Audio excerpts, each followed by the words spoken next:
Vale, pues bienvenidos. Esta va a ser una charla, intentaré que sea corta, porque luego hay un ejemplo de código. Aquí trataremos el Domain Driven Design, pero no tanto a nivel de desarrollo de un programa en concreto, no a nivel de proceso, no a nivel de que es una entidad, no a nivel de que es un value object. Se supone que esto más o menos lo sabéis. Igualmente haré una pequeña explicación, pero no me extenderé, sino es más a nivel de arquitectura del software, a nivel de SOA.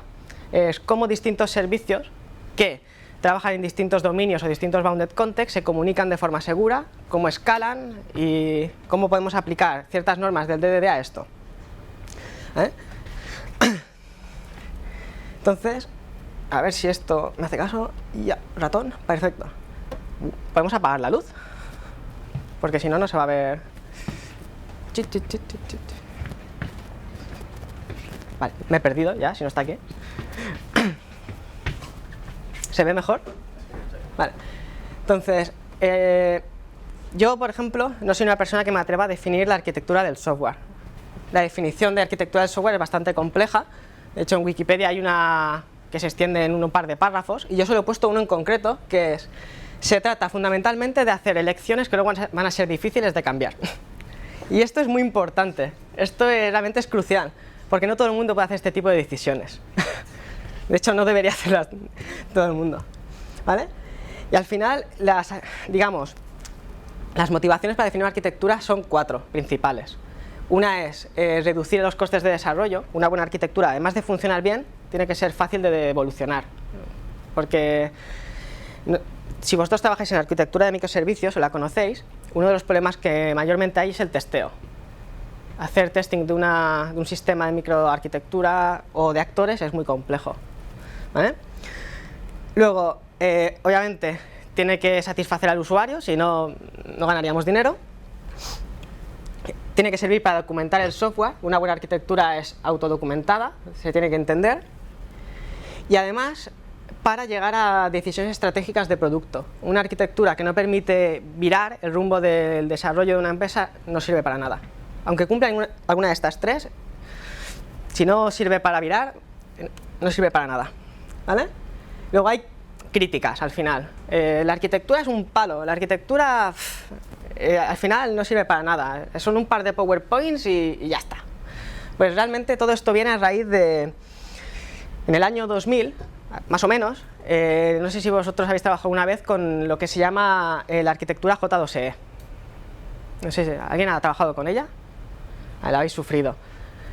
Esto fue una decisión de Sun bastante peligrosa, y al final fue todo lo contrario a una arquitectura. Fue verborrea, fueron problemas, y a raíz de esto la arquitectura hoy en día tiene una fama bastante inmerecida. Luego, los 3 puntos de crítica más importantes son: la arquitectura no se puede decir upfront, tiene que ser incremental. La arquitectura incrementa los costes de desarrollo, es verdad si está mal hecha. Y las decisiones de arquitectura las puede decidir un desarrollador. Y esto es mentira. Es mentira básicamente porque un desarrollador se centra en una serie de software, de proyectos pequeños que están englobados en toda una solución que sirve para satisfacer al cliente. Entonces, ciertos desarrolladores tienen que tomar el rumbo de estas decisiones arquitecturales, o un equipo dedicado a ello. Esto puede ser a decisiones de cómo se comunican los programas entre sí, decisiones de qué tipos de tecnología utilizar, o incluso cosas tan tontas como definir, por ejemplo, el bounded context de un servicio. Todo esto, los desarrolladores no están siempre capacitados para este tipo de decisiones. Entonces, ¿cómo evitamos tomar decisiones de arquitectura? O con monolitos o con microservicios. De hecho, la arquitectura de microservicios es un monolito distribuido en la red. Esa es la definición actual de microservicio, ¿vale? ¿Cuáles son los problemas arquitecturales que tiene una aplicación en monolito?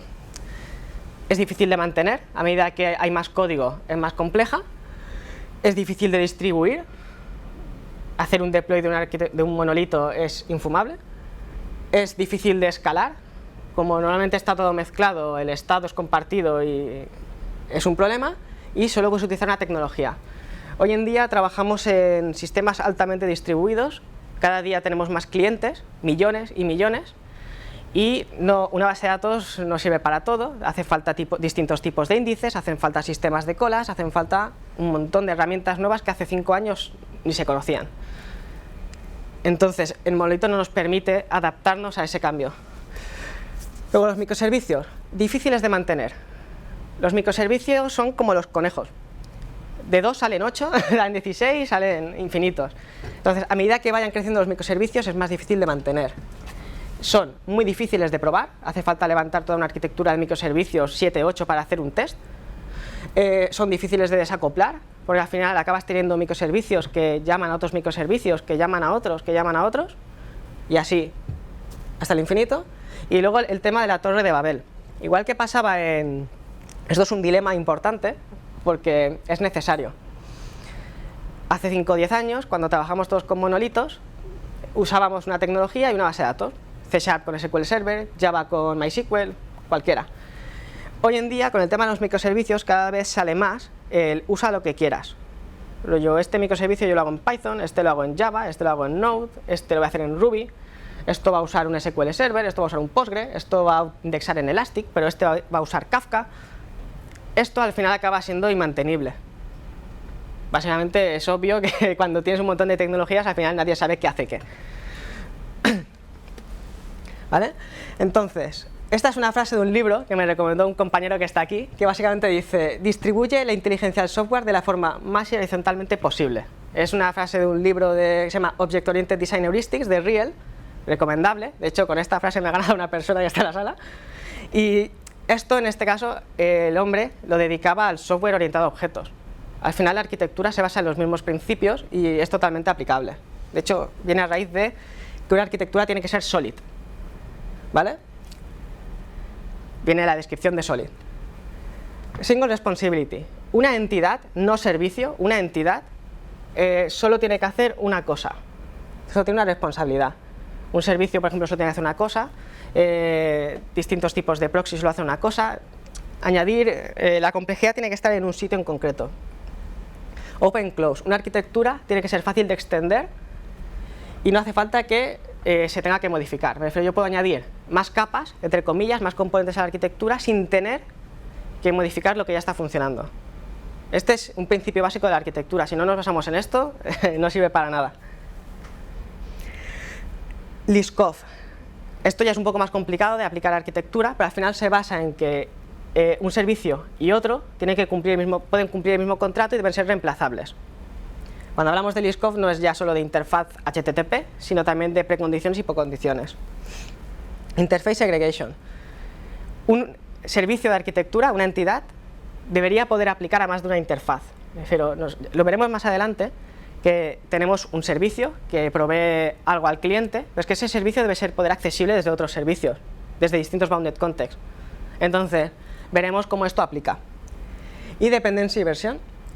Hay que depender de una abstracción y de la implementación. Lo veremos también más adelante, como incumplir este principio puede hacer que nos vayamos al carajo todos. ¿Vale? Entonces, ¿cómo funciona el DDD en sí? El DDD solo es un conjunto de normas y de consejos. Al final cada uno programa como quiere. Puedes programar bien, mal, mejor, peor. Y no significa que el DDD sea la mejor forma de programar por definición. Ahora mismo, digamos, es un poco la tendencia. Si sale una mejor, esa será tendencia. Pero lo que vamos a hacer es aplicar esta tendencia, estas normas a la arquitectura. ¿Vale? Y esto es un poco una aplicación hecha con DDD.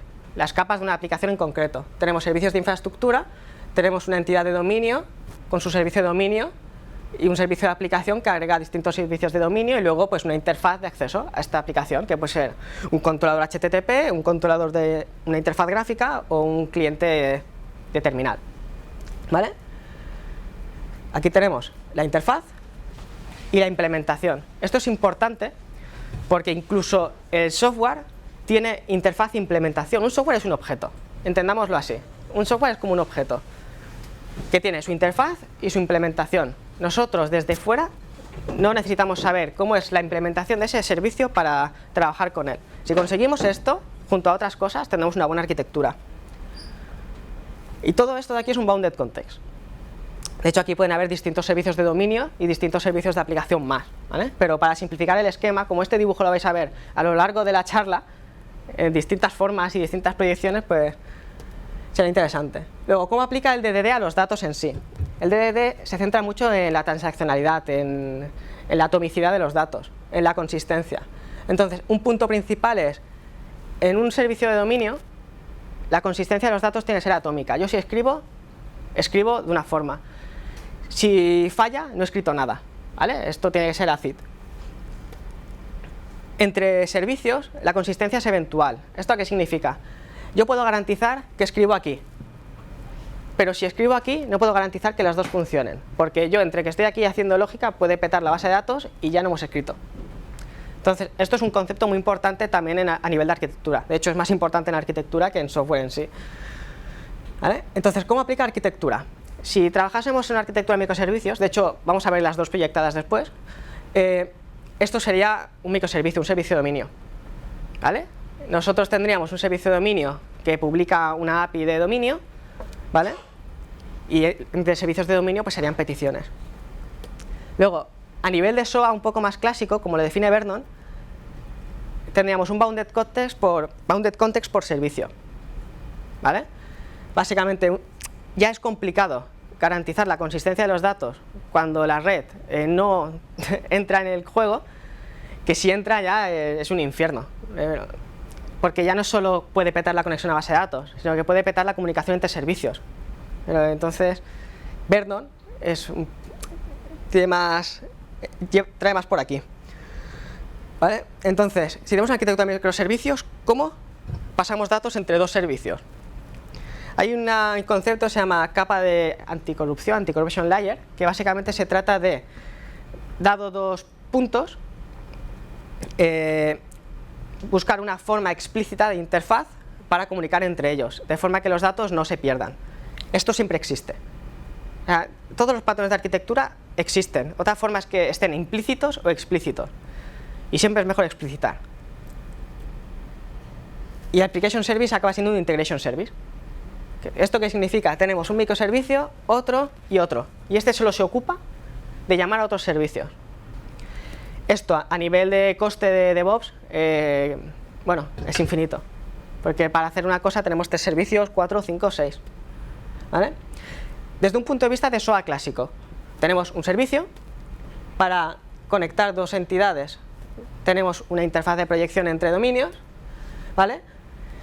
Y todo es simple, porque al final esto es código, esto es un, llamémosle monolito, esto es un servicio, es un código, y es comunicar métodos de Java, de JavaScript, de lo que queráis, es tonto, o sea, lo hacemos todos los días. Entonces el coste es menor, ¿vale? Entonces, ¿cómo aplica a SOA el DDD? ¿Vale? Vamos a imaginar que tenemos una aplicación que gestiona, es un to-do, la típica aplicación de to-do, y queremos que cuando se registre un usuario, nosotros en nuestro back web, en un CMS que tenemos, se notifique, ¿vale? Este es el típico, tenemos dos bounded context, ¿vale? La primera opción, decimos, vale, tenemos un event bus, emitimos un mensaje aquí, y cuando podamos metemos ese cliente nuevo que se ha añadido en infraestructura, lo metemos aquí, perfecto, ¿vale? Esto es lo común, pero no es lo correcto. ¿Por qué? Realmente la explicación es muy simple. Implementación e interfaz. Aquí el principio de la D nos lo estamos cepillando. Esto es un principio sólido, me refiero, esto no es algo que me haya inventado yo. Si esta es nuestra implementación y esta es nuestra interfaz, nosotros cuando queramos acceder a un bounded context hay que hacerlo por su interfaz, ¿vale? Entonces, cambiamos la flecha y el event bus tiene que emitir un mensaje a la interfaz, ¿vale? Luego hay distintas formas. Nosotros tenemos siempre una API HTTP y luego puedes tener una API de JMS para un event bus, por ejemplo, ¿vale? Entonces volvemos un poco al concepto de implementación, interfaz y bounded context. Esto es importante, porque aquí tenemos dos bounded contexts. Tenemos el de la aplicación de notas, el to-do list, que tiene sus usuarios y sus notas, y aquí pues tendremos otro bounded context de CMS que tendrá clientes, tendrá sistema de marketing, tendrá un montón de cosas, ¿vale? Que no entran al caso al final. ¿Cómo te comunicas entre dos bounded contexts? una capa de anticorrupción. De hecho, el Event Bus emite mensajes a esta capa de anticorrupción que distribuye, es una especie de router. Llegan aquí todos los mensajes y dependiendo del mensaje va a esta API HTTP y a esta API HTTP. De esta forma, ¿qué pasa? Si nosotros volvemos al dibujo anterior, tenemos que duplicar nuestras APIs. Tenemos una que va por HTTP normal, que es la buena, y luego tenemos una que va por JMS. Significa 2 veces testear lo mismo. Entonces, si lo sacamos fuera, ahora mismo solo tenemos que probar la API HTTP. Y toda la conexión a un sistema de colas está aquí. Esto permite simplificar el desarrollo, porque no tenemos que trabajar con un sistema de colas, de hecho no nos importa. Simplifica el poner a producción, porque cambiar esta pieza es más barato que cambiar todas. En el caso de que cambie, por ejemplo, el sistema de colas, mañana no usamos Kafka y usamos ActiveMQ, y el deploy de todo es una muerte. Tenemos que dejar sin servicio a lo mejor durante 6-7 horas a los clientes. Y eso es mucho dinero, ¿vale? Y una pieza para hacer esto es una librería que se llama Apache Camel, que básicamente sirve para integrar servicios. Entonces es una pieza bastante importante para hacer este tipo de software, ¿vale? Coge esa petición HTTP, la transforma a una petición que entiende la application service, y a partir de ahí eso va para adelante. Igual que tenemos un input service que recibe HTTP, nosotros podemos tener un output service que recibe HTTP. Porque pongámonos en caso, nosotros tenemos que comunicar distintos servicios. Para saber dónde están los servicios necesitaremos un service discovery. Yo conozco dos, uno es Consul y otro es Eureka. Y todos los servicios deberían trabajar con este service discovery.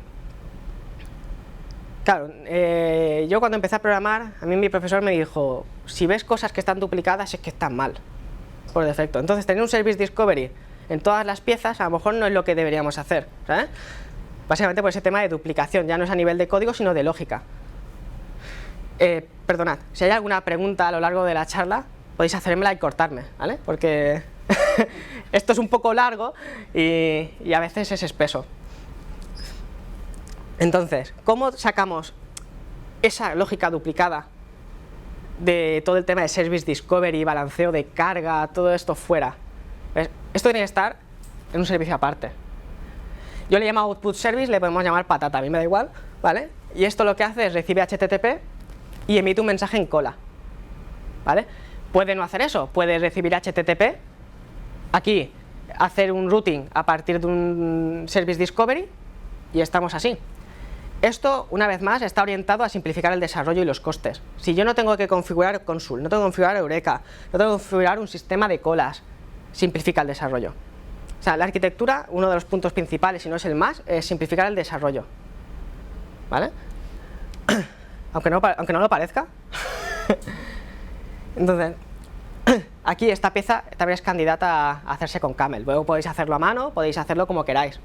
Yo conozco esta, la hemos puesto en producción a veces, ha funcionado bastante bien, por lo que yo la recomiendo a cada uno. Y aquí ya entra la palabra mágica, Docker. Es como distribuimos esto y esto juntos. Docker. Me refiero, nosotros tenemos un output service, tenemos un servicio, los dockerizamos, luego veremos un ejemplo de esto porque hay un código, ¿vale? Y distribuimos. Entonces, ¿cómo nos comunicamos? Estos servicios siempre van a hacer peticiones a localhost HTTP, yo que sé, puerto 9000, por decir un puerto, podría ser cualquiera. Como va a estar escuchando en localhost, funciona por defecto. Luego, en desarrollo, si tú quitas esta pieza, como son peticiones a localhost, cambias los puertos. Tú arrancas dos servicios, te olvidas de esto y lo tienes funcionando sin Docker y sin nada, ¿vale? Entonces, es un poco más tema de interface segregation, Liskov. Esta pieza, si yo la quito, no hace falta que la ponga, es porque yo estoy trabajando con dependencias, estoy haciendo solid a nivel de arquitectura. Si yo no estuviese haciendo esto, quitar esta pieza sería imposible. Entonces, ahí entra la razón de por qué distribuir la inteligencia horizontalmente, bla, bla, de lo que dice Riel, ¿vale? Entonces, llegados a este punto, tenemos una cosita más. Este es un poco el esquema de, tenemos un bounded context, tenemos el de nuestras notas y usuarios, tenemos el output service que acaba de salir ahora, pero seguimos teniendo esta capa de aquí. Esta capa de aquí Claro, es compartida por dos bounded contexts. Entonces es como un poco, como que choca, ¿no? O sea, tenemos un servicio, llamémosle servicio, que conecta a dos. Entonces como que es un poco raro. ¿Por qué yo tengo que tener un servicio entre dos bounded contexts? ¿No podemos simplificarlo? Si yo creo otro bounded context, tengo que crear otra capa de estas, uso la misma. Cuando ya hay una duda es que algo no acaba de cuadrar. Interrogante.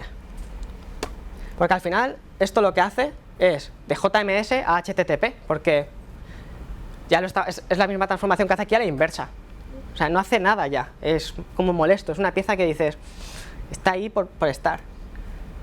Entonces aquí hay código que no me interesa. Ahora sí, vale. Entonces nosotros lo que podemos hacer es decir, va, esta capa la ignoro. Esto es escala, ¿vale?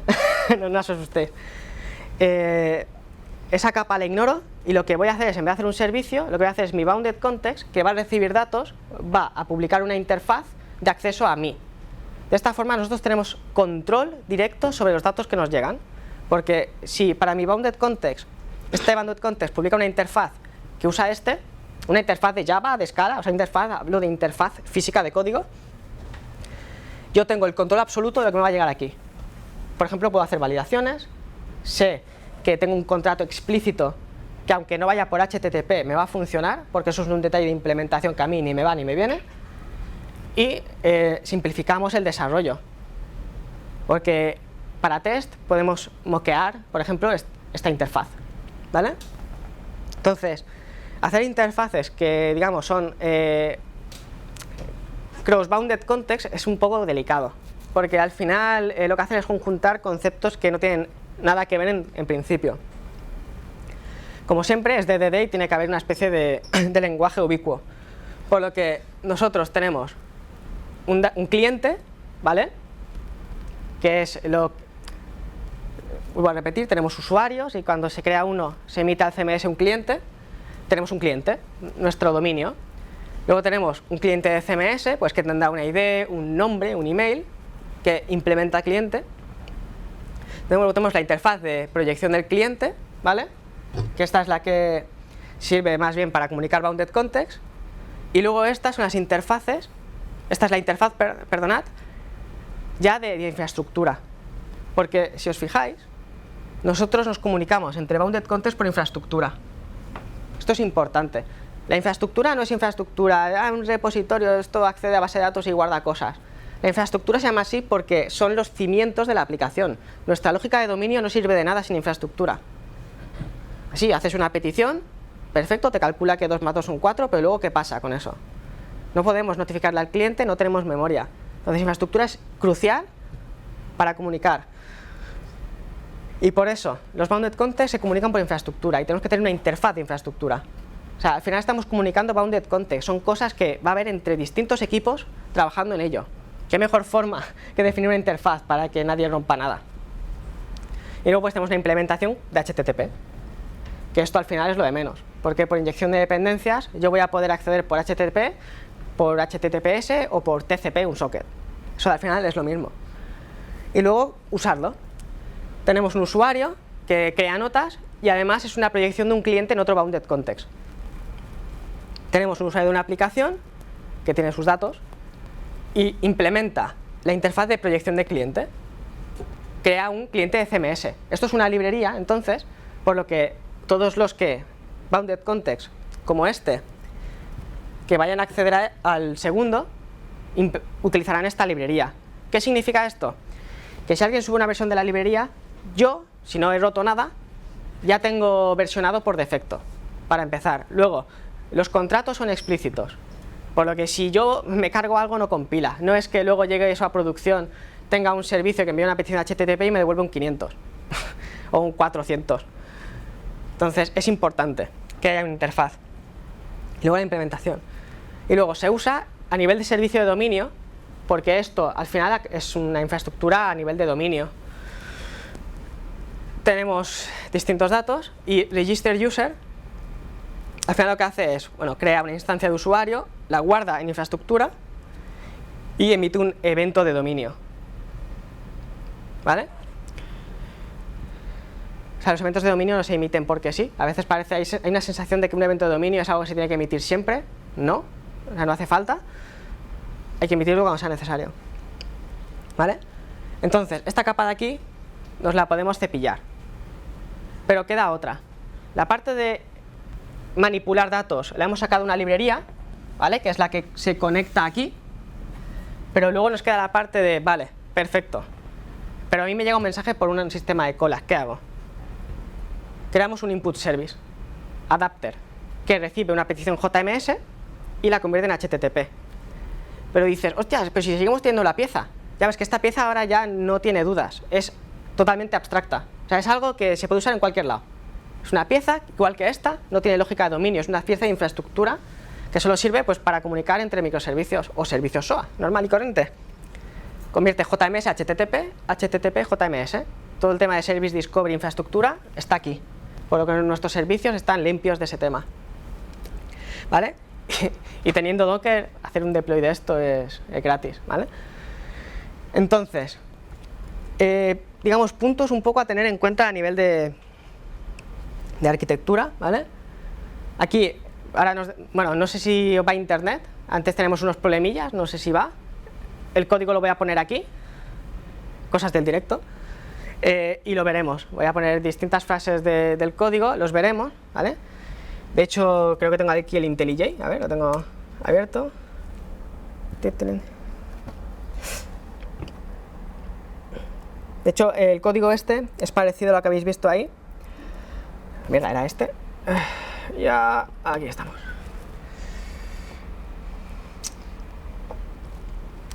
Este código que vais a ver lo que hace básicamente es, tiene un CMS, muy simple, no tiene ni interfaz, nada, es una API REST, que tiene clientes y tiene comentarios sobre los clientes. Y luego tenemos una aplicación que no me ha dado tiempo a desarrollar, por lo que tiene beta access, y tú lo que haces como usuario es suscribirte. Cuando te suscribes se proyecta un cliente al CMS y luego nosotros desde la API REST podemos meterle comentarios.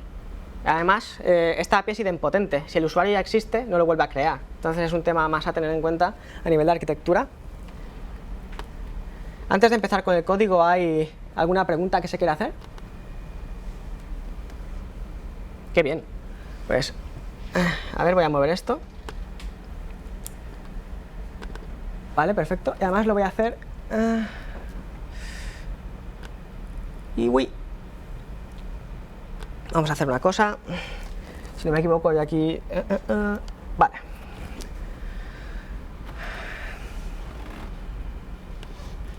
Lo que vamos a ver básicamente ahora son estas dos piezas, para empezar, ¿vale?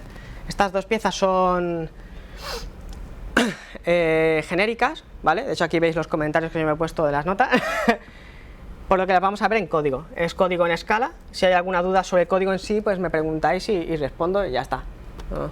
No pasa nada.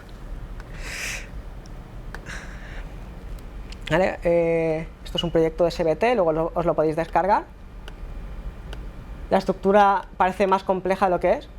Tenemos CMS Application y Web Application, que son los dos proyectos que exponen una API REST.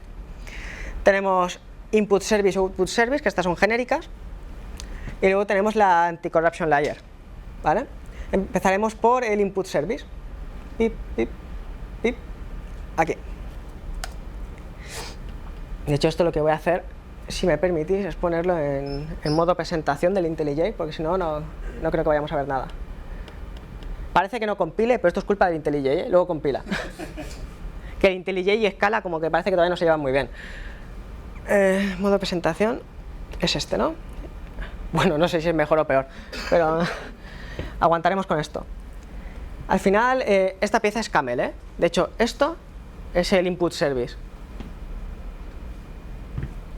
Son 3 líneas.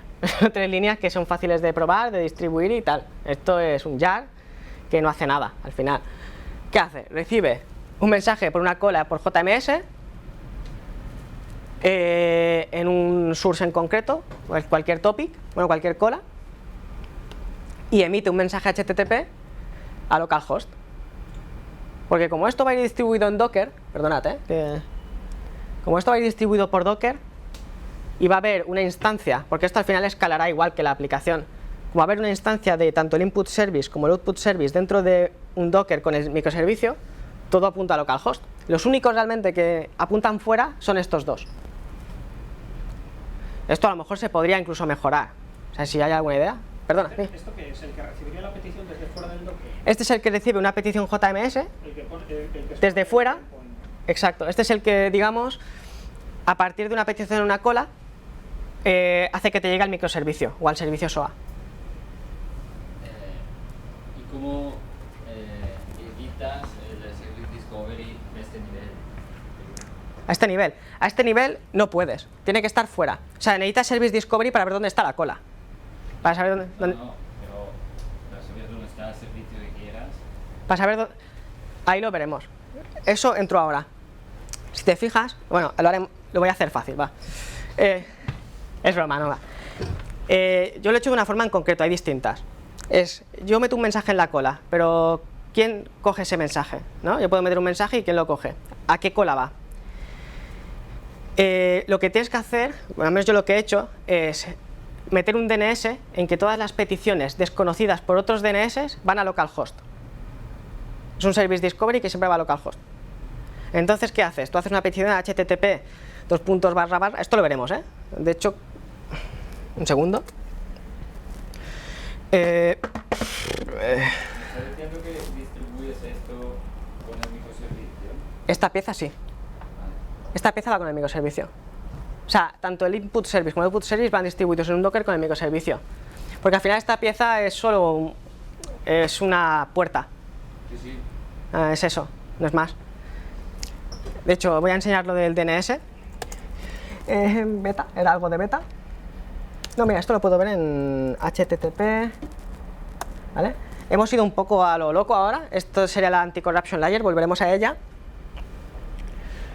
¿Vale? Al final hace peticiones HTTP con el HTTP client de Apache. Y si nos vamos a... no me acuerdo, creo que era aquí. Y mira que lo acabo de hacer, ¿eh? Vale, sí. A partir de inyección de dependencias, esto es con Spring. Lo siento por no usar Play. Si os fijáis, la petición va a cms.service. La cola se llamará cms.service. ¿Esto qué hace? Hay un DNS que resuelve a localhost. Este DNS es muy tonto, de hecho en Linux creo que se hace con 2 líneas. Como va a localhost, va a llegar a nuestro output service. ¿El output service qué va a hacer? Es una petición que va a cms.service en esta ruta. Me quedo de cms.service, ese va a ser el nombre de la cola donde yo emito el mensaje, y la ruta con el cuerpo HTTP y tal es el mensaje que yo meto en esa cola. Entonces sí, hay un cms.service, pero tú no sabes dónde está, porque eso lo resuelve el sistema de colas. Luego el input service, a partir de configuración de entorno, sabe qué colas leer. Tú le puedes decir, pues me vas a leer el cms.service. De hecho esto, ya que estamos yendo un poco a lo bestia, vamos al Docker Compose. De hecho esto lo podéis arrancar luego con Docker, si conseguís descargarlo. Este es un servicio, es el de la web. Tenemos la variable de entorno input sources y este en concreto escucha de la cola web.service. Yo aquí podría poner una coma y escuchar también de cms.service. Obviamente esto no tiene sentido porque no escucha estos eventos. Pero esto es un punto más de, al final, de inversión de la dependencia, inversión del control. Este servicio no tiene ni idea y al final son las dependencias del sistema, es el entorno donde está, quien decide el comportamiento con la infraestructura. Este señor, si yo lo arranco el Docker normal, no va a escuchar ninguna cola. Si yo le meto esta variable de entorno, escuchará esta cola. Y luego con el extra host le digo cms.service es localhost. Esto se podría hacer a nivel del container más que a nivel de variable de entorno del host, pero para simplificar lo he puesto aquí, así queda más explícito. ¿Vale? Luego el único link que queda por Service Discovery, si resolvemos esto por localhost, es dónde está la cola. Este ya sí que nos lo tenemos que comer. Me refiero, la cola escala. Si tú tienes una... Dime. Estás asumiendo una distribución de las colas central. ¿A qué te refieres? Porque tú puedes distribuir las colas en cada nodo. Podrías, Siempre sí. localhost. Podrías tener... Las colas que hagan un network of Cierto, local. podrías tener las colas distribuidas en cada Docker. Sí. Correcto. Pero luego esto es un tema en coste de desarrollo. Y luego no sé yo si podría funcionar, estoy seguro de que funcionaría. Pero luego distribuir las colas quizás un poco más engorroso, Luego está el tema de configurar cada cola por separado para que los shards solo cojan la cola que a ti te interesa. Y seguramente habría algún problemilla más. Temas de deploy, temas de sharding y bueno, luego configurar el Zookeeper. Para, si es un ActiveMQ, configurar el Zookeeper para que te coja tantas colas, yo no sabría, ¿eh? O sea, necesitaríamos a un DevOps que supiese mucho del tema. Yo personalmente creo que lo mejor, por el balanceo de carga-disponibilidad, es tener un sistema de colas centralizado con 3 colas, master y distribuidas. No sé si, yo creo que no daría problemas. Yo lo que no acabo de entender es la relación, o sea, aquí que estás haciendo la sustitución del servicio de Service Discovery, es decir, reemplazas el servicio de Service Discovery para configurar tú las colas mediante una redirección al localhost. Realmente aquí no hay Service Discovery. Claro, la pregunta es, ¿entonces es más fácil por configuración o es más fácil por cola? Todo lo que sea Service Discovery, temas de infraestructura, dónde están los servicios, dónde está la base de datos, tiene que ir por configuración. El Service Discovery es uno más de estos. En desarrollo no tenemos Service Discovery porque vamos a localhost. De hecho, el Service Discovery lo está haciendo Docker Compose. Si te fijas, aquí tenemos un ActiveMQ que es queue.service. Es la cola la que más o menos un poco conoce el Service Discovery. De hecho, si os fijáis, un poco entre comillas, la lógica de Service Discovery está distribuida entre los servicios, porque es cada servicio un poco el que decide qué cola leer por entorno. Me expongo en esta cola al momento de arrancar, y luego cada uno que ponga lo que quiera. O sea, digamos, el Service Discovery en el 99% de los casos es evitable. Hay momentos en que no. Si distribuimos la cola por Docker, podríamos evitarlo. De hecho, creo que ni así, porque en algún momento tienes que saber dónde está el Zookeeper para balancear, para conectarte entre colas. Ya, pero tendrás que saber dónde están los otros Zookeeper.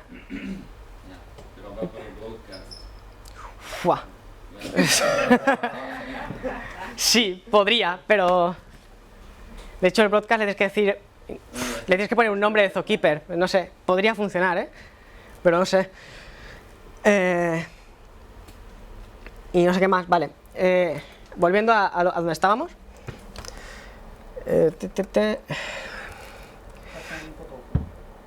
Íbamos por el tema de flipar, íbamos por el input service y luego nos hemos ido a temas de variables de entorno.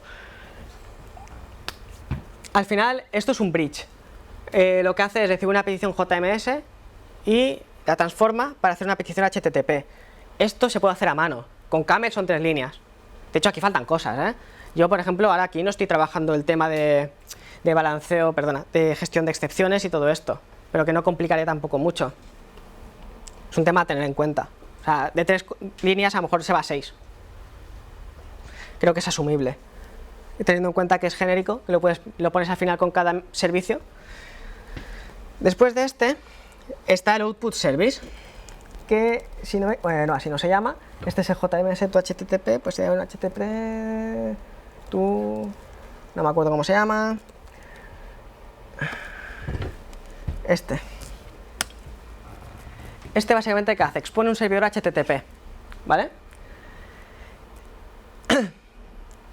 Tiene su configuración de Camel, a la que no voy a entrar, y es bastante tonto. Creo que son 4 líneas. Allá, no, son, bueno, sí, 2, 4, 5 líneas. Teniendo en cuenta que incluso aquí escala con los imports y tal molesta.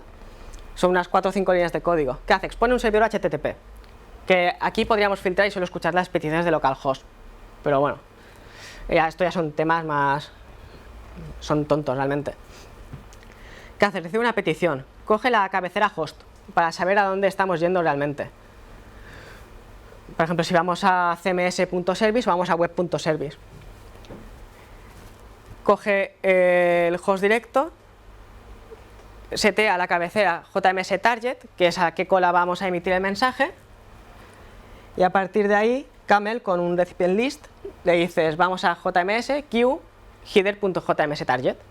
Esto a lo mejor, yo no soy experto en Camel precisamente, de hecho tengo poca experiencia con él, a lo mejor hay formas más fáciles de hacerlo. Esta me parecía bastante obvia. Escogemos el host, que puede ser cms.service, y lo emitimos a esa cola de ActiveMQ. ¿Hay alguna pregunta sobre estos dos servicios? ¿Alguna mejora? Vale. Vale. Ahora iremos a client. Hemos dicho que tenemos usuarios que van a acceder a una beta, se suscriben y esto crea un cliente de CMS, ¿vale? Este es el dominio de client, ¿vale? Básicamente es una interfaz client que pues, tiene un método de añadir comentario. Tiene una interfaz de client checker, que es la interfaz que nos permite comentar en el usuario. Tenemos una interfaz que es el registrador de clientes y tenemos una implementación del cliente, que es un cliente que viene de la web application. Aquí veréis muchas interfaces, yo lo siento, es mi forma de programar. A mí me gusta más así. Y como en Scala te lo pone fácil, pues ya es la gozada. ¿Vale? De hecho, aquí vamos a poder ver, tenemos un client y es cómo se usa esto. Vamos al client service, que esto es un servicio de dominio. Tiene dos métodos, que es registrar cliente, que básicamente lo que hace es, dado un registrador de clientes, que puede ser un proceso batch, puede ser un usuario administrador, puede ser cualquier cosa, lo mete en base de datos, y luego tiene un comentar cliente, que básicamente es a partir de un checker y la ID del cliente y el mensaje, pues le mete un comentario al cliente y lo guarda. ¿Vale? Luego nosotros vamos a la application service, que no me acuerdo, aquí, CMS application, no, tú no eres, es content management system. Tenemos login, porque como usuario que mete comentarios tenemos que hacer login. Luego crear cliente, de hecho esta API es la que luego expondremos por HTTP y es la que el otro bounded context, el otro servicio, va a emitir el mensaje aquí. Y luego comentar cliente, ¿vale? Pues que tiene todas sus cosas. Y bueno, el controlador no lo voy a enseñar porque tampoco tiene mucho sentido. Entonces, si no me equivoco del shortcut, haciendo control 1, no, es control 1, alt 1, vale. Si nos vamos a la anti-corruption layer, que ver así esto es un poco feo, pero bueno. Vale. No me lo ha abierto el cabrón. Aquí. Pues tenemos básicamente una interfaz de acceso a la misma API que había en el Application Service. De hecho, este y el Application Service son amigos entre comillas. Tenemos una interfaz, esta es con la que trabajarán los otros bounded contexts que se quieran comunicar con nosotros. Tenemos pues distintos tipos de request y response y la API, ¿vale? Y luego pues tenemos la implementación que en este caso usa... Las interdependencias entre bounded context, es decir, entre diferentes... ¿Servicio? ¿Servicios cómo los haces? ¿Con librerías? Todo. Tiene que ser una librería. Todo librerías. Sí. Esto tiene cierto problema. Las librerías, como sabéis, solo sirven para un lenguaje o una plataforma. Entonces hay que tener en cuenta que para hacer esto tienes que trabajar siempre con el mismo stack. O en el caso concreto de que, hostia, esto lo tengo que hacer en Node porque me ha salido un mensaje de Dios que me ha dicho que tengo que hacerlo en Node, habrá que hacer una API también para Node. ¿No haría falta? Puede que no, pero al final tiene que ser explícito. Porque si yo cambio, bueno, claro, es que con Node, si no usas TypeScript o ECMAScript 6 no compilas, pero si tú metes una interfaz y utilizas inyección de dependencias y tienes una API controlada, la puedes versionar.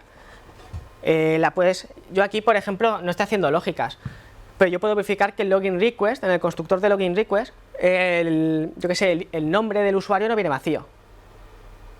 No tengo que verificarlo, o sea, lo verifico tanto en cliente como en servidor. Esto es un tema recurrente. ¿Se valida en servidor o en cliente? Pues en los dos, por si acaso. Porque no sabes realmente quién va a trabajar ahí. Entonces aquí puedes meter validaciones de formato que vas a repetir en el controlador, que te lo hará el framework, y luego las validaciones de dominio, pues en cada objeto de dominio que le corresponda. ¿Responde a tu pregunta? Sí. Lo que pasa es que trabajando con librerías no estás creando cierto acoplamiento. Es que... Un nivel más alto de acoplamiento que... ¿Qué tipo de acoplamiento? Claro, tienes una dependencia muy fuerte de la tecnología, por ejemplo. O sea, tú no puedes... La idea, hasta donde yo sé, ahora igual me voy a meter en un terreno y voy a patinar, pero teóricamente cuando tú expones la API no tiene que ser lo más desacoplado posible, es decir, que cualquier otro microservicio pueda hablar con esa API independientemente. Si lo tratas como librerías, quiero decir, me parece más abierto o menos desacoplado exponer un endpoint que no exponer o utilizar librerías como sistema de exposición de tu interfaz, ¿no? Esto es cierto. El tema es, tú expones un endpoint. Ese endpoint tú puedes acceder directamente, nadie te lo impide. El tema es, yo tengo otro servicio que tiene que acceder ahí, hecho en una tecnología, yo qué sé, este está en Scala, pues el otro va a estar en Java. Es cómo simplifico yo el trabajo, que ahí es donde entra a nivel de arquitectura, y cómo garantizo yo que la petición me la van a hacer bien. No sé, a mí la forma que se me ocurre es con una librería. ¿Que lo hago en Node? Pues me hago una librería para Node. Que además así estandarizo también qué tecnologías usamos. Es cierto que el tema de los microservicios, entre comillas, te permite escoger tecnologías para lo que necesites. Pero siendo sinceros, ¿necesitas poner tecnologías todas? Pero es cierto que... sí, ¿no? Sí, bueno, claro. Aquí lo que te dice Hace 10 años la moda era Java Enterprise y mira dónde estamos, ¿eh? Al final el tema es ser prácticos. Yo puedo escoger distintas tecnologías a nivel de necesidad, pero normalmente esas tecnologías no son las que yo escribo, sino son las de infraestructura. O sea, Java me va a servir igual que Node, igual que PHP, igual que Ruby. Bueno, Ruby a lo mejor no, es broma. Igual que Ruby para hacer un CRUD, un CMS, cualquiera. Luego a lo mejor no me sirve un Redis como base de datos, porque no lo es. Sino que meteré un SQL Server, o un MySQL, o un Postgre, lo que sea, lo que esté más de moda en ese momento. Seguramente, si está de moda, todos los conectores van a funcionar en todos los lenguajes. ¿Vale? Entonces, sí, hay cierto acoplamiento, igual que hay acoplamiento entre dominios, porque al final es lógica de dominio. Es asumible a nivel práctico. Siempre puedes no utilizarlo y darte de hostias. Cuando tengas distintas APIs que te dan 400, pedirás una de estas. O a lo mejor no, a lo mejor me equivoco. ¿Vale? Entonces esta sería la anti-corruption layer. Al final es infraestructura. Aquí entra ya un tema de cómo lo usamos. Vamos a ir al servicio de web, ¿vale? Si el IntelliJ me lo permite. No me acuerdo cómo se llama. ¿Vale? Esto es Spring, igual que antes. Básicamente tenemos un controlador muy tonto que recibe una petición y emite un mensaje, básicamente utilizando el controller client, client request, me he ido para ahí. Con el origin, que esto puede estar en una constante, me da igual, es un tema ya de implementación de cómo está hecho, y el nombre de usuario que se va a crear el cliente en el CMS.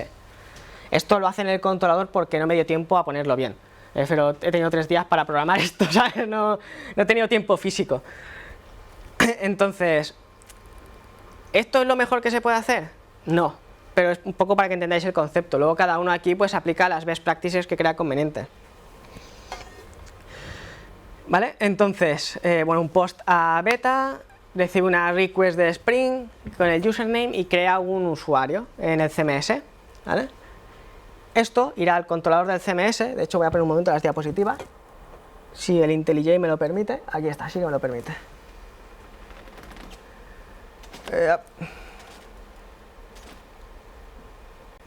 Aquí estamos haciendo esto. Recibo una petición, ¿vale? Esto, olvidaos de esta línea, recibo una petición, me voy a infraestructura, emito un mensaje que queda en el limbo hasta que alguien decida, en este caso el sistema de colas con su input-output service, hacer una petición HTTP aquí. Esto es importante, que venga aquí es importante, porque yo puedo escribir en infraestructura directamente. Si yo lo hago así, el señor este que es de otro bounded context tendrá que garantizar que los datos que él pone son los correctos, que yo no sé si fiarme, pero bueno, imaginaos que nos fiamos. Pero es que además, si en el momento que me meten un mensaje de un cliente que se ha registrado y yo tengo que emitir otro mensaje en cola, al final voy a acabar haciendo todo aquí.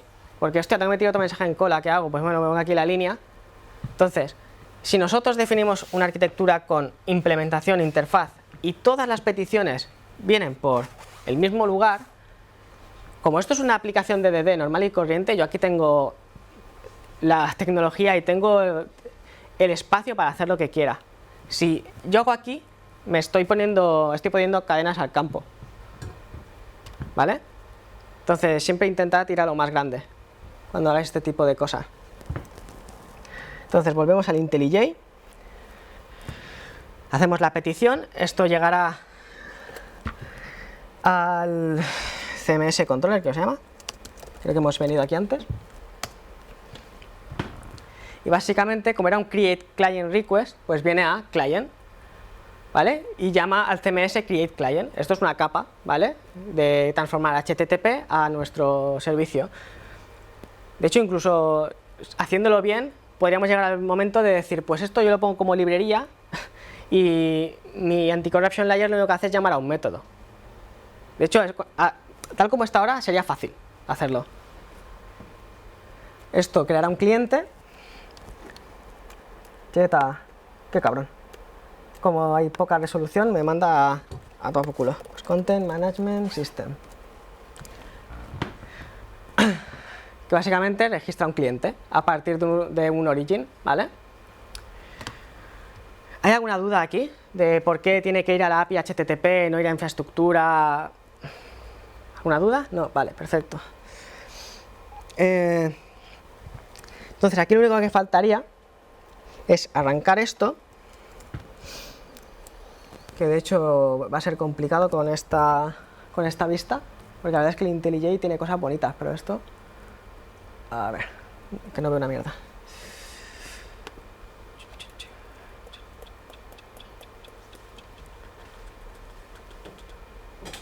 Pues no lo voy a ver, qué majo. Creeremos que es este, pues no es. Mira, aquí hay un botoncito. Bueno, me ha servido de algo. Vamos a abrir.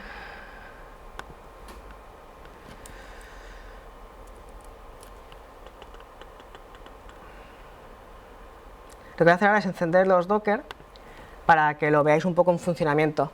Pondré ActiveMQ, el dashboard, para que veáis los mensajes que llegan a la cola, cómo se comunican y tal. Este código, luego os pongo otra vez el link por si lo queréis descargar. Y por aquí estaba la terminal, pero no lo veo porque estoy yo en medio. Hacer un docker compose app.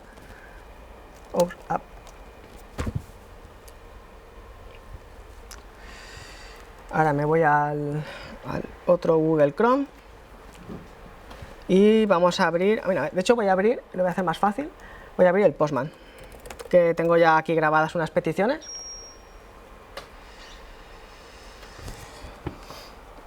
Yep. Voy a venir aquí. Vamos a tener tanto el Postman como ActiveMQ. De hecho, ActiveMQ no me acuerdo qué puerto es, pero creo que es el 61 o algo así. 6. 61. ¡Ah! 61.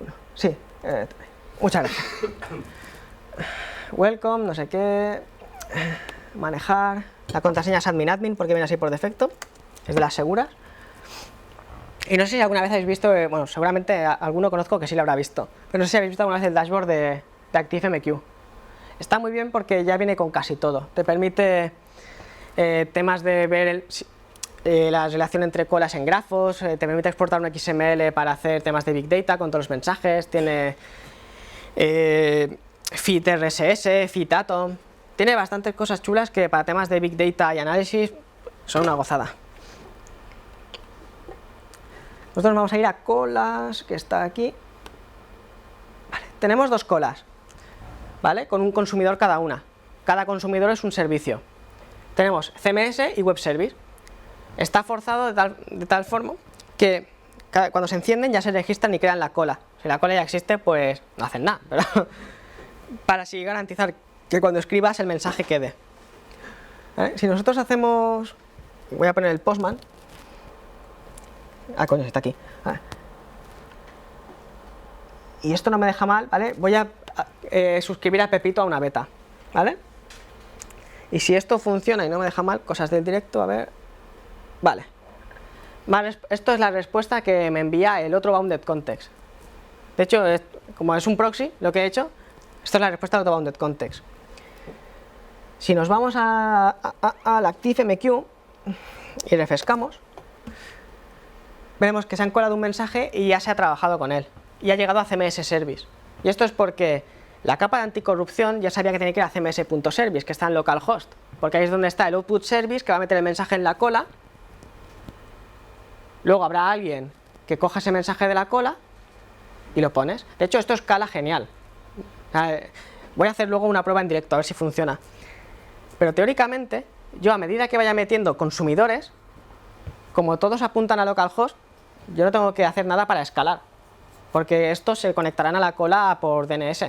Entonces sería fácil hacer un escalado aquí, poner 5 consumidores. Luego lo probaré en el making of, ¿vale? Porque si no...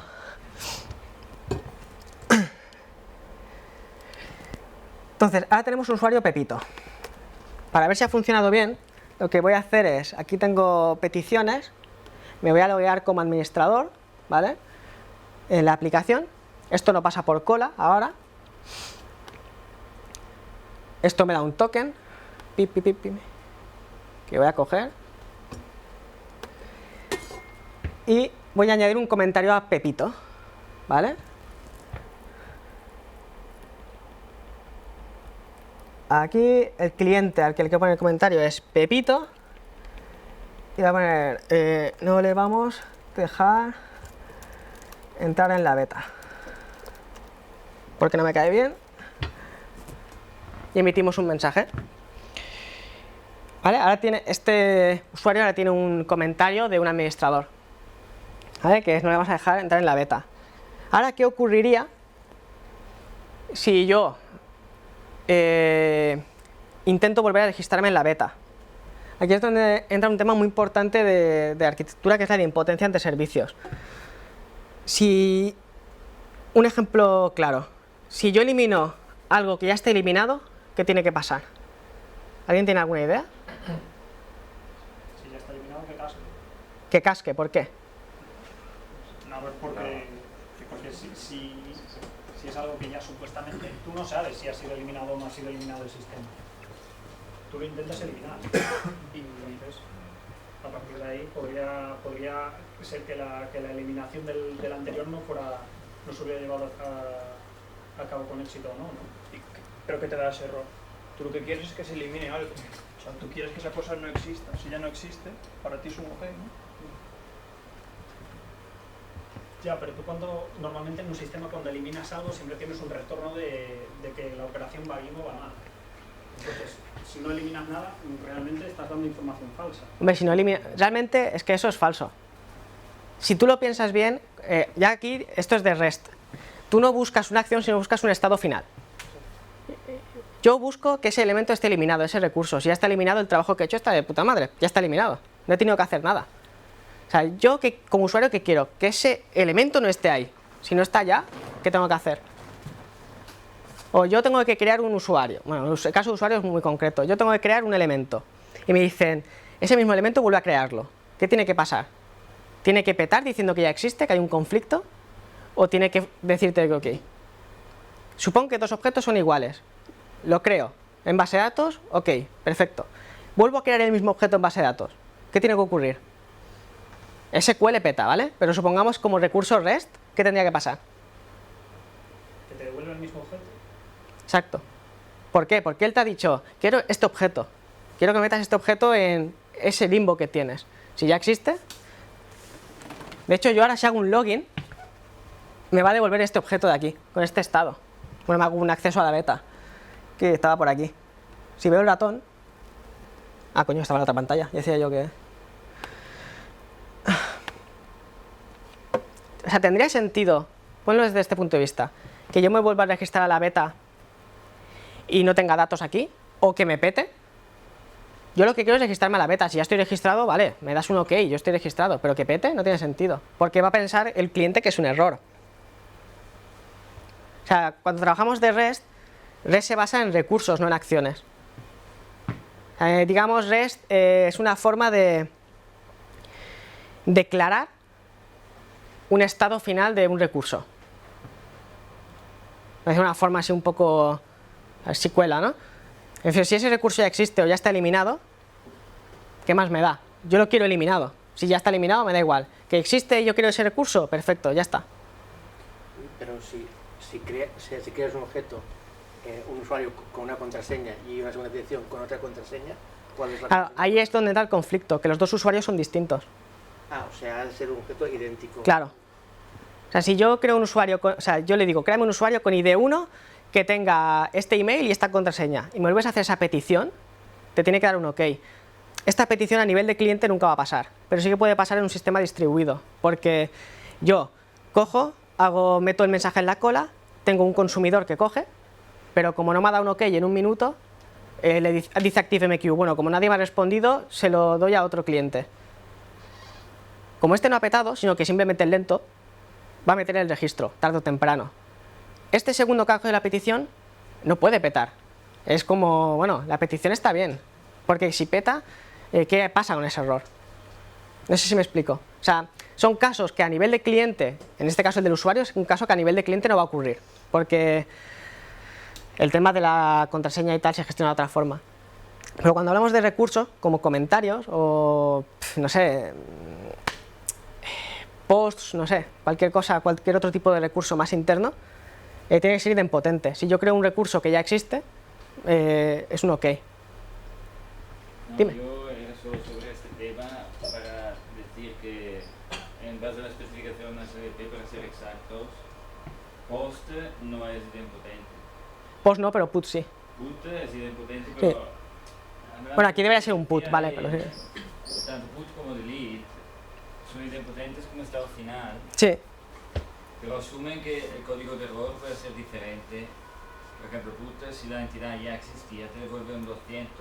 sí. Si no existe, devuelve un 201. O sea, lo que está diciendo él, más que tirar un error, era de alguna forma notificar lo que ha sucedido.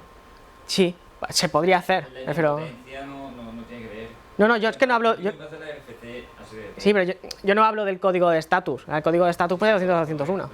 Eso da igual. Era para completar. Sí. el circuito.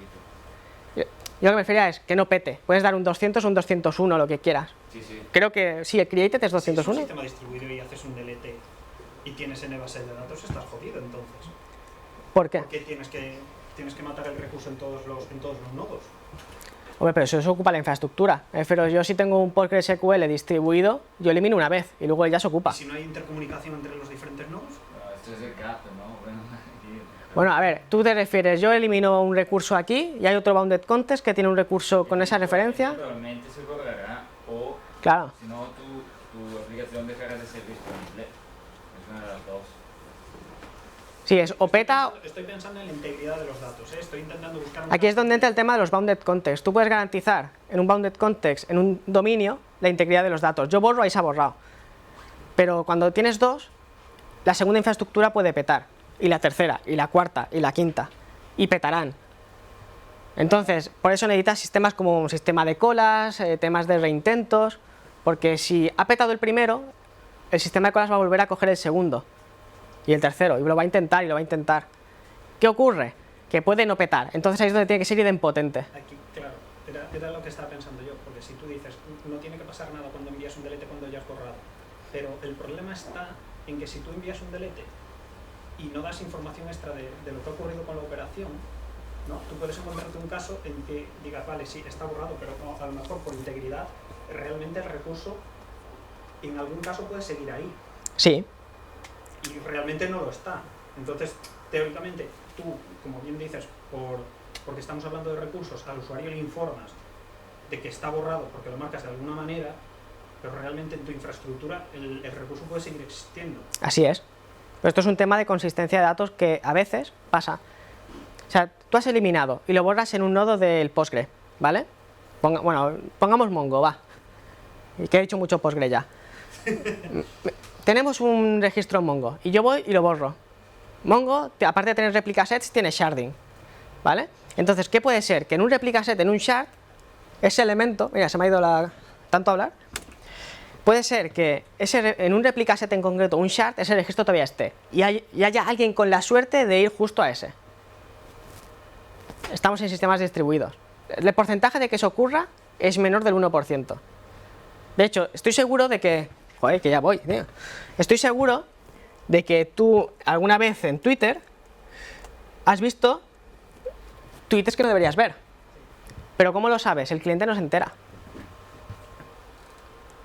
Por poner un ejemplo. O sea, al final cuando tú tienes un sistema distribuido en que tienes 200 nodos, de hecho Twitter seguramente tendrá más, con muchas bases de datos distintas, un índice además replicado, es lógico y es necesario que sea consistente. Porque tú no puedes garantizar una transacción entre 3 bases de datos y un indexador.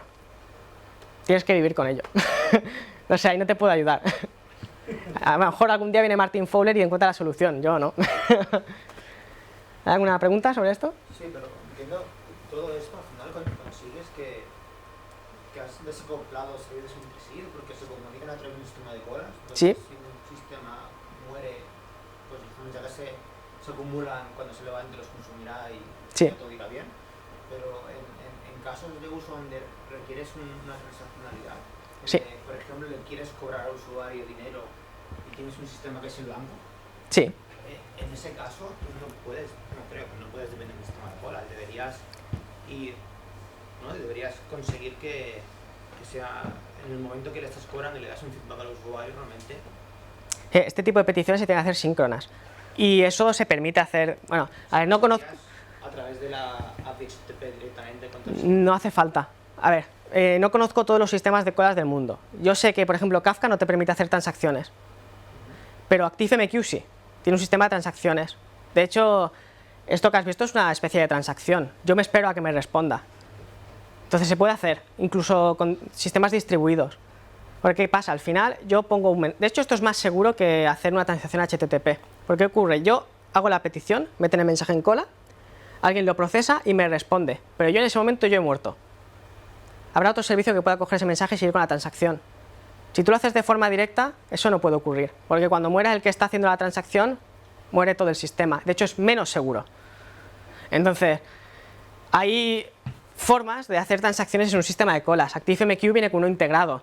Creo que RabbitMQ también. Kafka estoy seguro de que no. Y luego hay otros sistemas más complejos, creo que uno se llama 0MQ, no sé, hay un montón. Pero yo normalmente trabajo con ActiveMQ. Ahora mismo en Shifted estamos trabajando con Kafka porque este tipo de cosas no las necesitamos. Cuando las necesitemos yo entiendo que viraremos un poco más para ActiveMQ o para Rabbit. ¿Hay alguna pregunta sobre esto? Vale. Entonces, lo que es el contenido del Meetup es este. Es un... A ver, entiendo que es menos de lo que esperabais, pero he querido coger desde el nivel básico, ir añadiendo un poco de complejidad hasta llegar a una arquitectura un poco desacoplada. Hay formas mejores de hacer estas cosas, seguro. Y no sé, si la queréis poner en práctica, os bajáis el proyecto, hacéis un SBT Docker que genera todos los Dockers y hacéis un Docker Compose App y lo probáis. Y probáis a hacer cambios y tenéis un ActiveMQ, tenéis un montón de juguetes ahí. No sé si hay alguna duda más, alguna pregunta que queráis hacer, algún apunte. ¿No? Pues yo por mí ya estoy. Muchas gracias por venir.